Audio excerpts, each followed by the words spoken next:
Hello. So in this one we are going to talk about Boltzmann brain and simulation theory and how these two theories of theoretical physics and scientific philosophy prove that the concept of God in Sanatan Dharma is not unscientific. So let's first talk about Leela. So what is Leela? The literal translation of a Leela is a divine play. When God does something to teach us something, let's say he does a play to teach us something, or just simply to entertain himself, or for whatever reason, because he wills to do a play, he does a play. That play is called a Leela.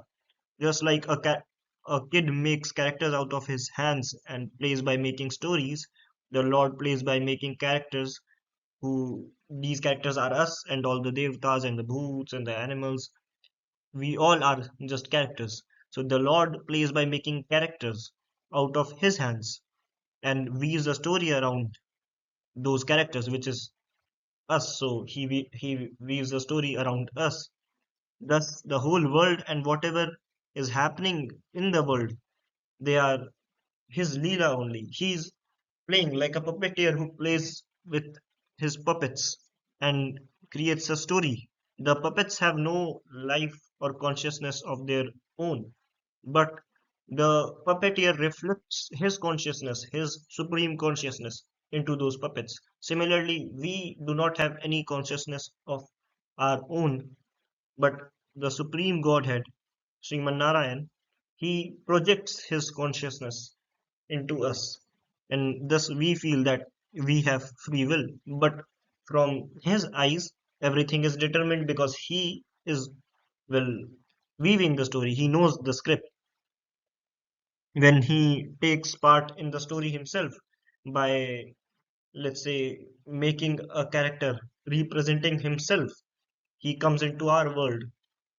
In our world, then that character is known as an avatar. So let's first talk about what is Boltzmann brain. So the Boltzmann brain is a thought experiment that suggests that it is probably more likely for a brain to spontaneously form with complete memory of having existed in the universe, and it weaves a story in which there are many characters, and it is also a character, and there is this world in which he's living. So it is the idea that says that in an endless universe, random energy could momentarily form a brain with memories and senses just like ours. But everything it remembers, or it feels, or it perceives is just an illusion.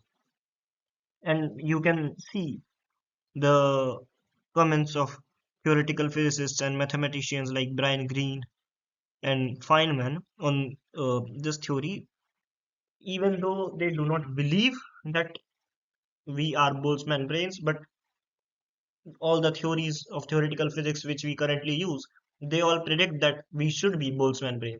So yeah, all our scientific theories signal towards us being Boltzmann brains. Feynman noted that if such a brain realized its nature, it wouldn't expect the world to keep behaving normally since it's a temporary fluctuation. And similarly, in Vishishtadvait, when a person attains Gyan Yoga or Moksha, they awaken from illusion, realizing the universe they perceived was transient and only Brahman or Paravishnu, the the basic underlying fabric and energy of the universe itself, is real, nothing else is real. So just like this Boltzmann brain, once it realizes that it is a Boltzmann brain, the whole story for it ends. Basically, the character which he was living, that character gets deleted.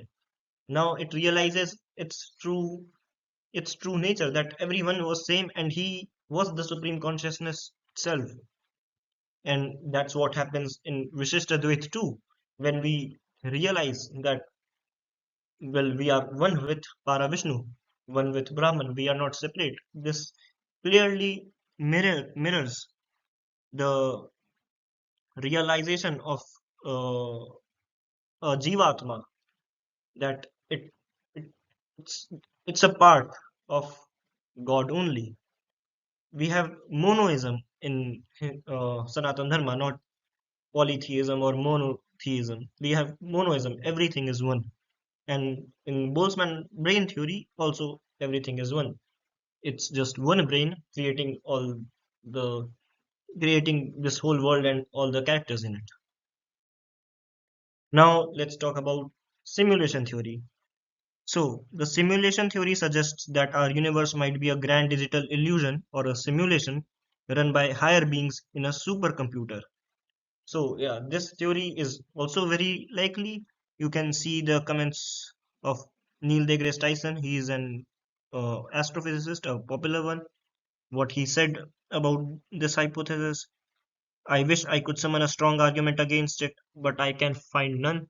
And then you can find the comment of Elon Musk also, which he gave on a podcast with Joe Rogan, that yeah, there is a 1 in billion chance we are in base reality. That means the maximum probability is that we are in a simulation. Neil deGrasse Tyson also noted a counter argument, which I think is necessary for you all to know, that if every simulated world can make more simulations, yet ours cannot, then we are likely in the real universe, or the very last in the chain. But what if we are the first? That's my question. What if we are the first simulated universe, destined to build our own simulation someday? In that case, the cosmic supercomputer running us would be Brahman or Paravishnu for us, sustaining all reality. And when one becomes enlightened, they awaken like a character realizing the code, the Maya. Whatever world that character was perceiving and whatever characters he was interacting with, they all were simulated, they all were, well, computer generated, literally. And thus, once he would know that it's just code running all over and creating this world and all the characters, including himself. Once he realizes it, he would merge back with the supreme consciousness behind it after completely destroying the ego, the sense of I, and getting deleted from the system itself. So there was a Chinese philosopher too, Zhuangzi. I hope I am pronouncing his name right. He had this uh, philosophical idea of a butterfly dream, in which he once he was on one day uh, sleeping under a tree, and he dreamt that he was a butterfly and interacted with the whole world as a butterfly. But then suddenly he woke up, and then he realized that he is not a butterfly, he is a human. Then he got confused. Was it him dreaming that he was a butterfly, or is it the butterfly right now dreaming that it is a human? So this simulation theory goes on to become a dream theory too. What is a simulation basically? It's a dream, or in the Boltzmann brain theory, also the brain is illusioned, but we can say that the brain is dreaming. The brain is creating a reality which is, well, fake. We do that when we dream too. So you can see that there are even philosophical ideas and physics ideas in theoretical physics too, and these are all very probable ideas that yeah, our world could be like this. What really is interesting with the Boltzmann brain theory is that in a world where there is limited matter but given unlimited time, it is much more likely that one sun would be created instead uh, of 100 suns, because creating one sun is much easier for those random quantum fluctuations. Similarly, the creation of 8 billion brains is very less likely compared to the creation of one single brain, which could, well, dream of everything or dream of a whole universe inside it. That's why the Boltzmann brain theory is also like very much probable that it is true, just like the simulation theory. So now, what do we observe? We observe that all these three theories conclude that one god, or a brain, or a supercomputer is creating the whole reality in itself.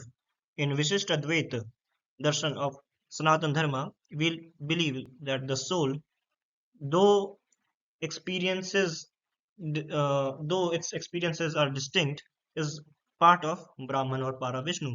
And realizing this unity dissolves illusion or Maya and reveals all existence as one divine consciousness.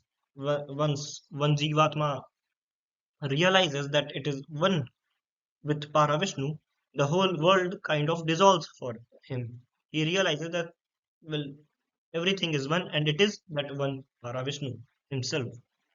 Then we have the Boltzmann brain, in which a mind, yeah, one mind, a mind, arising from chaos realizes its experiences are fleeting illusions, awakening to the truth that lasting reality lies beyond random perception, and the world it perceives and the character it is in that world. Both are an illusion. So in Boltzmann brain too, the same thing is happening. We are replacing the concept of a god with a floating naked brain in the space. That's what's happening essentially. And in the simulation theory, conscious beings in a cosmic program awaken to see creation as divine code.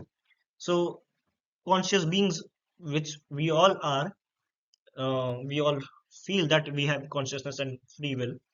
We all, uh, even one of us, if it awakens to see that this whole world is computer generated and there is a code running us, it would understand that only the program is true, and whatever we are experiencing and us too, our body too, is just illusion, is Maya, is code.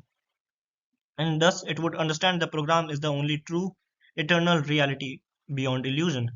In all of these theories we face the concept of Maya, and that it and these two theories, Boltzmann brain and simulation theory, they both are very much likely to be possible.